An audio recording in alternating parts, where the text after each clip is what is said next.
बिस्मिल्लाहिर्रहमानिर्रहीम। अस्सलाम वालेकुम। कैसे हैं आप सब लोग? उम्मीद है सब खैरियत से होंगे। आज हम बनाएंगे हलीम, जो बहुत ही टेस्टी और डिलीशियस बनकर तैयार होती है। बहुत ही आसान रेसिपी है, आप इसको बहुत ही आसानी से घर में तैयार कर सकते हैं। आइए रेसिपी को बनाना स्टार्ट करते हैं। अगर आपको मेरी वीडियो अच्छी लगती है तो मेरा चैनल सब्सक्राइब करें, बेल आइकॉन दबाएं। वीडियो अच्छी लगी तो थम्स अप दें। आधा किलो गंदम ली है,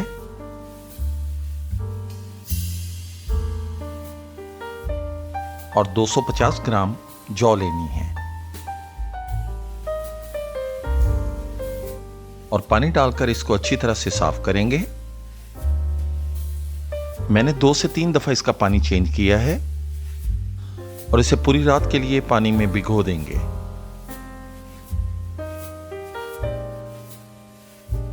दो 250 ग्राम दाल मूंग ली है, इतनी ही मिकदार में दाल मसूर लेनी है।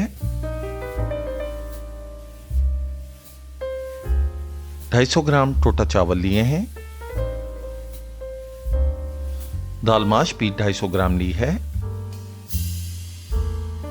और आधा किलो चने की दाल ली है। इसमें भी पानी शामिल करेंगे और इसे अच्छी तरह से धो लेंगे। इन दालों को भी तकरीबन 3 से 4 घंटे तक के लिए भिगो के रख देंगे। 2 किलो बीफ का गोश्त लिया है। ये तमाम गोश्त बोनलेस है। गोश्त को पैन में डालेंगे और इसे बॉईल करना स्टार्ट करते हैं। तकरीबन 3 लीटर पानी डाला है। अब इसमें शामिल करेंगे साबित काली मिर्च, तेजपात, बड़ी इलायची और दालचीनी। अभी इसमें नमक नहीं डाला। अब इसे बॉईल करना स्टार्ट करते हैं। अब इसे उस वक्त तक बॉईल करेंगे जब तक हमारा गोश्त नरम नहीं हो जाता। गोश्त को बॉईल होते हुए तकरीबन 15 से 20 मिनट हो गए हैं। इसके ऊपर काफी झाग सी आ गई है। ये गोश्त के अंदर से निकली हुई गंदगी और चर्बी है, इसको हम रिमूव कर लेंगे। गोश्त को हम मजीद गलाएंगे ताकि इसके अच्छे से रेशे बन सकें। जब तक ये गोश्त गल रहा है, हम इसका मसाला तैयार कर लेते हैं। एक पैन में आधा किलो घी लेंगे और 4 मीडियम साइज के प्याजों को इसमें काट कर शामिल कर देंगे।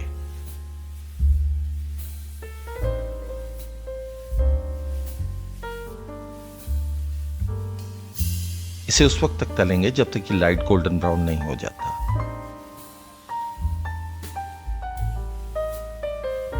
तीन से 4 टेबलस्पून जिंजर गार्लिक शामिल करेंगे। अदरक लहसुन को तकरीबन 30 से 40 सेकंड के लिए भूनेंगे और इसमें थोड़ा सा पानी शामिल कर देंगे।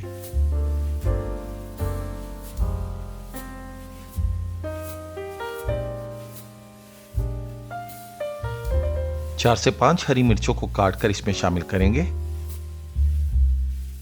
कुछ देर तक के लिए इसको भूनेंगे। इसमें 250 ग्राम दही का शामिल करेंगे और इसे अच्छी तरह से भूनेंगे। अब इसमें 3 टेबलस्पून नमक का शामिल किया है। बाद में अगर कम लगे तो ज्यादा डाला जा सकता है। तकरीबन 6 टेबलस्पून हलीम मसाला शामिल करेंगे।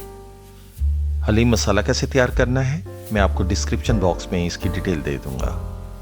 थोड़ी देर के लिए मसाले को भूनेंगे। अब इसमें 2 कप पानी का शामिल कर देंगे। अब इसे अच्छी तरह से मिक्स करना है।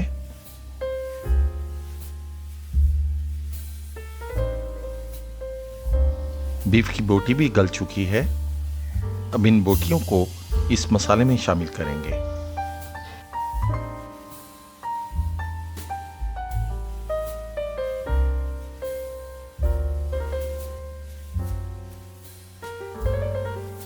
अभी सिर्फ इसकी बोटियों को डालेंगे, यखनी को बाद में शामिल करेंगे। चम्मच हिलाते जाएंगे और बोटियों को पकाते जाएंगे। इसे उस वक्त तक पकाना है जब तक इसके छोटे छोटे रेशे नहीं बन जाते। आप बोटियों को ग्राइंड भी कर सकते हैं। यहाँ मीट हमारा अच्छी तरह से गल चुका है और बोटियां भी अच्छी तरह से श्रेड हो गई हैं। इस मौके पर हम अपने अनाज को शामिल कर देंगे। यानी कि गंदम और जौ को।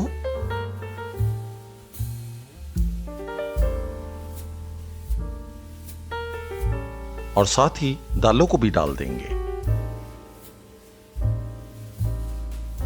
अब एक छलनी लेंगे, उसमें छानकर हम अपनी तमाम यखनी को शामिल कर देंगे।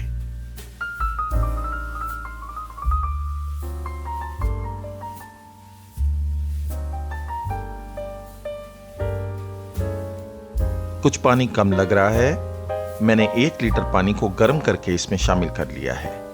अब इसे अच्छी तरह से मिक्स कर लेंगे। ये उस वक्त तक पकाना है जब तक हमारी गंदम, जौ और दालें इस गोश्त में अच्छी तरह से घुल नहीं जाती।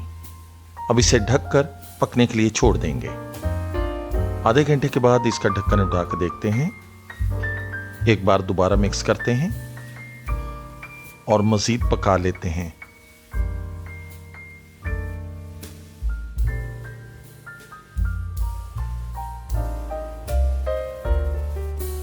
हलीम गाढ़ा होना शुरू हो गया है और तमाम चीजें आपस में अच्छी तरह से घुल गई हैं। मैंने यहाँ हलीम को 2 बर्तनों में डाल दिया है ताकि इसका घोटा लगाने में आसानी हो। इसे घोटते जाएंगे और साथ साथ पकाते जाएंगे। घोटने के लिए मैंने यहाँ लकड़ी का विस्कर यूज किया है।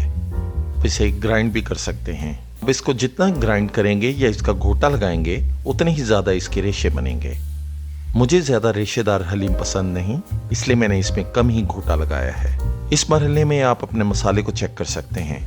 अगर नमक या मसाला इसमें ज्यादा डालना हो तो आप इसमें इस मरहले में डाल सकते हैं। 3 से 4 टेबलस्पून तेल के अंदर मैंने 2 प्याजों को फ्राई कर लिया है। इसे इसका तड़का लगाएंगे। आप बाजार की बनी हुई फ्राइड ऑनियन का भी इस्तेमाल कर सकते हैं।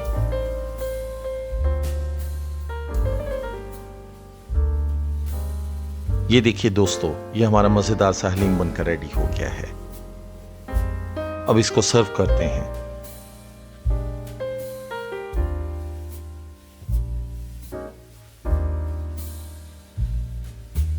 हलीम को गार्निश करते हैं।